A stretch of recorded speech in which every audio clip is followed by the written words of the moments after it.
This piece has no sense. I just wrote this because it is a requirement. Never will I allot time for such tasks that will only cause me inconvenience. Neither will I perform anything to satisfy people who think I am confident. While writing this Hugot piece, there's just something inside me. I think it is my soul and my brain screaming together because they find this work cringy. And I totally agree. This piece is EUE. My thoughts and ideas are running out now, but I am just approaching stanza number 3. The instruction of Ma'am Sally is to compose a 10-stanza poem actually. I have an urge to sound inspirational, but I think this isn't really my cup of tea. Oh, how I wish I can just write about love and romance so that I can hurt you or make you feel killing. While writing this nonsense poem, I even messaged my BFF Rizabel. I let her read some parts of my first piece that contains the typical story I wanna tell. Being the honest-to-goodness girl that she is, she went on saying it was off. But I need to keep on extracting more lines and stanza for this, even though it's really tough.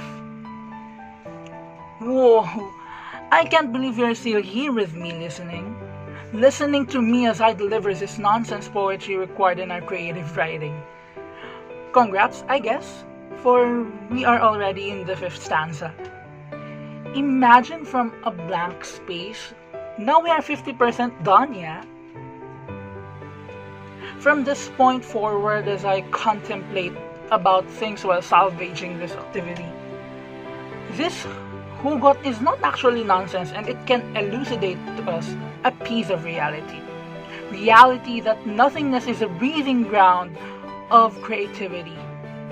So you should never succumb to the feeling of usefulness, of you are currently in nothingness like me. If you feel like nothing's coming up, then rest and let it be. Our minds are like those of breads that needs to be rested for it to rise and function properly. Pause for a while, enjoy laying on that blank space, alone or with company. Sabi nga ng Ben and Ben, leaves will soon grow from the bareness of tree. Napakanda pa nga, batang iri.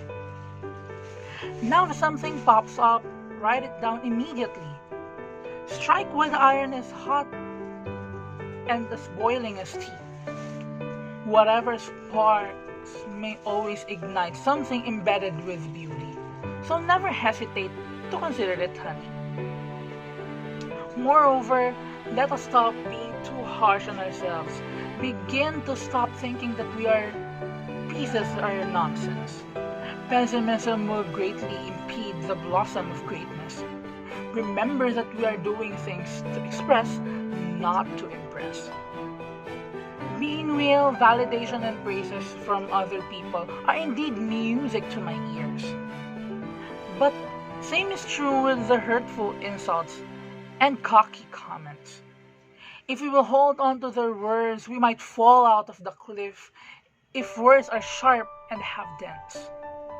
So we should tie ourselves to our own rope of self-appreciation to avoid any untoward incidents.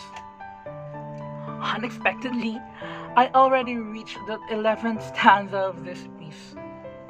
And it warms my heart that you are still here with me, lending your ears. It feels amazing I am just holding back my tears. My doubts and fears about the quality of my work slowly disappears. Sometimes you just need a single soul so dear.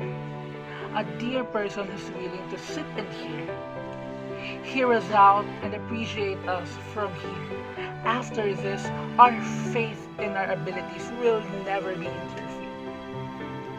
Stephen Covey uttered, begin with an end in mind.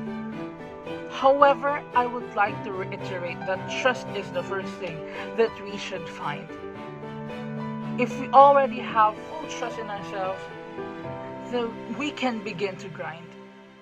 Success will be impeccable if self-trust is far behind. Pardon me, people, if you think I wasted your precious time by reciting this uncreative, cringy rhyme, but since you are already come this far, might as well finish the chime. I will be unleashing the 4 last lines. All I want to inculcate is that life can often be described as marathon. But take note that we should not treat it as a toxic competition. Let us nurture and run it on our own uniquely beautiful paces. You and me, we will never be nonsense. We are born to make a difference and win our battles and races.